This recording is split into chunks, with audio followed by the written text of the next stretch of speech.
이 모든 것들을 지켰음에도 불구하고 내 보험회사가 치료비 지급을 거부해서 내게 엄청난 금액의 스테이트먼트가 왔을 경우, 이때부터가 메인이겠죠. 사실 이 어필이라는 것 자체를 하는 비율이 극히 드물다고 보고가 되고 있습니다. 네, 두 번째, 보험사의 지급 거부보다 더 안 좋은 케이스로 저는 보이는데요. 디덕터블 금액도 아니면 미국 병원비, 보험료에 대한 확실한 솔루션을 제시해드리는 현 라이센스드 메디케어 에이전트 전 메디컬 빌러 강미란입니다. 예, 오늘 내용은 메디케이드 혜택을 받고 있으셔서 무료로 병원 이용이 가능하신 그러한 분들과는 상관이 없는 내용입니다. 직접 내가 내야 되는 돈, 즉 치료비와 관련되어 있는 아주 예민한 주제이기도 하고요. 네, 만약 내가 가입한 메디케어 보험회사가 치료비를 지급하기를 거부를 해서 병원 혹은 닥터스 오피스에서 청구하는 전액이 내게 스테이트먼트로 날아온다면 어떻게 해야 할지, 그리고 또 이렇게 보험회사가 지급 거부를 하는 케이스보다 더 안 좋은 케이스는 그냥 보험회사에서 디덕터블도 아니면서 코페이 금액을 각종 병원 치료에 간단하게 그냥 부과를 해서 적지 않은 코페이 금액을 계속 내야만 하는 그러한 케이스에 대해서도 오늘 이야기해 볼 겁니다. 네, 먼저 미국 건강보험회사의 현황에 대해서 알아보겠습니다. 미국에는 현재 900여 개의 건강보험회사가 있는 것으로 보고되어 있습니다. 워낙에 미국에는 50여 개의 스테이트가 있고 몇 개 주에만 존재하는 그러한 건강보험 회사들이 꽤 됩니다. 자, 지금 이 내용을 보면서 와, 900개나 되는 그러한 많은 보험회사가 있었다고 하면서 놀라시는 분들도 많으실 거예요.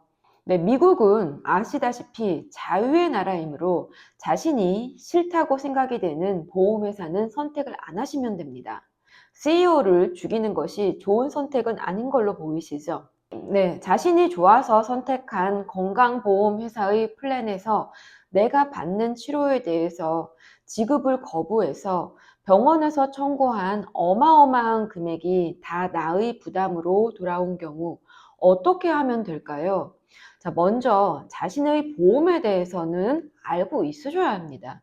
사전 승인, prior authorization, 그리고 네트워크 내 프로바이더의 사용 여부, 즉 HMO 플랜인지 EPO 플랜인지 PPO 플랜인지 이런 부분에 대해서 정확하게 아셔야 합니다. 자신의 플랜에 대해서. 그 다음 세 번째 스텝 테라피. 네, prior authorization이라는 거는 각 치료에 대해서 각 보험회사마다 사전 승인이라는 조항이 있을 수 있습니다. 이것을 모른 채 그냥 치료를 진행시켜버리는 의사 선생님도 있으실 거고, 만약에 그랬다면은 당연히 보험회사는 지급을 하지 않을 것입니다.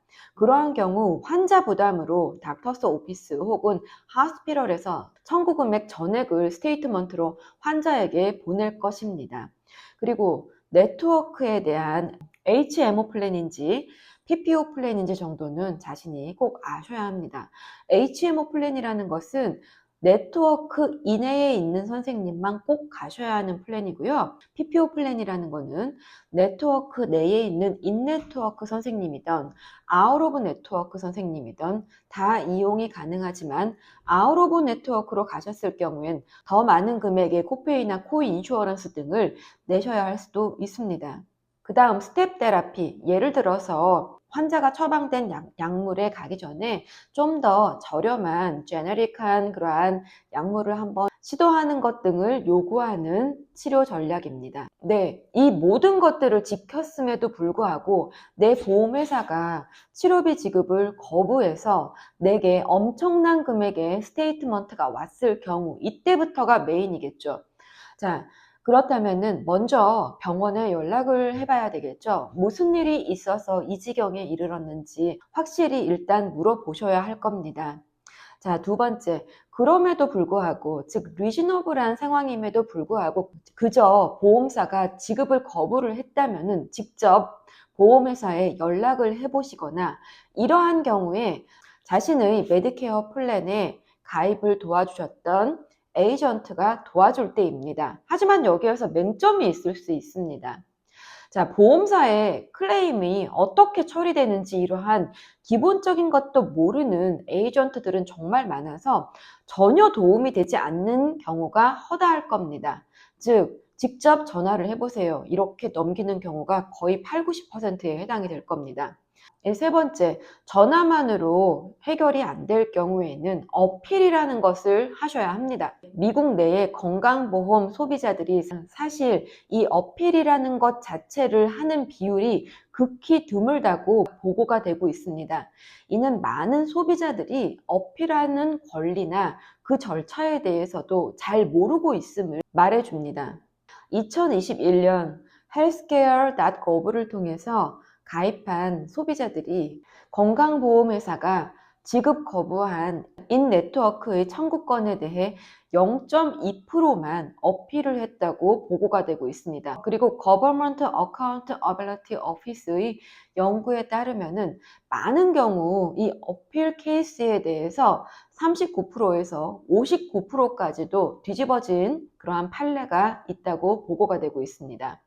네, 이 말은 나에게 날라오는 모든 병원 청구서에 대해서 어필을 하라는 그 말이 아닙니다.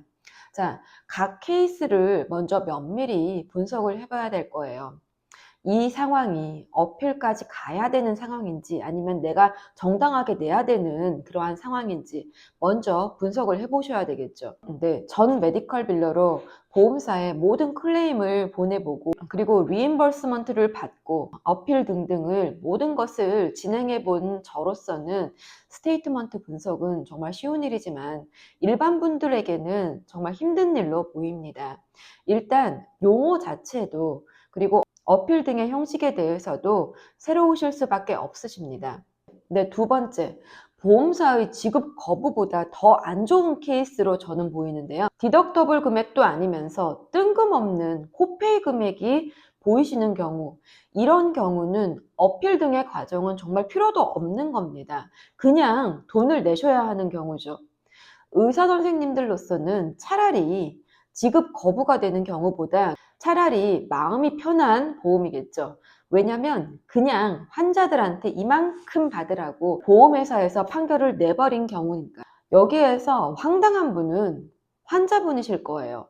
나는 분명히 전문의 방문 코페이가 30불인 줄 알았는데 예를 들어 뜬금없이 214불 50센트 같은 이러한 부분을 내라고 하니까 전혀 본 적도 없었던 금액의 코페이가 등장을 한 거죠. 네, 많이들 모르시는 부분 중에 하나인데요.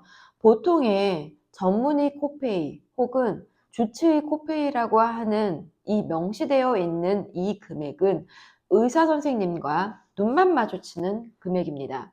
만약 여기에서 의사 선생님들이 더 진행하시는 치료, 검사 등에 대해서는 계속 치료 항목이 가산이 돼서 발생이 되는 겁니다. 이 모든 부분에 대해서 치료비는 플러스 알파가 되는 거겠죠. 그 부분에 대한 추가 비용에 대한 분쟁 등이 있으실 거고요. 각 치료 부분에 대해서 어떤 부분이 prior authorization에 해당되는지 또 각 치료에 대한 코페이가 얼마인지 코인슈어런스가 얼마인지 등등 안 보이는 항목에 대해서 이렇게 모두 코페이로 부과해버리는 보험은 유독히 겉으로 보이는 혜택이 꽤 괜찮아 보일 수 있는 경우가 많으세요. 처음에 했던 이야기로 다시 돌아갈게요. 마음에 들지 않았던 보험에 대해서는 그 다음번에는 정확하게 소비자가 판단을 내리셔서 심판을 해줘야 되겠죠. 즉, 많은 소비자들의 선택을 받지 않는 보험회사는 당연히 없어질 겁니다. 그리고 그러기 위해서는 두 눈을 크게 뜨고 보험회사들의 주요 혜택 등에 대해서 면밀히 팔로우하면서 현명한 선택과 때에 따라 정확한 어필 등으로 소비자의 권익이라는 것을 지켜나가시기를 권해드립니다. 또한 이 모든 것을 매니지하시기 힘드시다면 당연히 똘똘한 메디케어 에이전트의 조언과 도움으로 잘 해나가실 수 있으실 겁니다. 제 정보가 도움이 되셨다면 구독, 좋아요 잊지 마세요. 더 나은 정보로 다시 오겠습니다. 저는 뉴저지, 뉴욕, 커네티컷 라이센스드 메디케어 에이전트 강미란이었습니다. 감사합니다.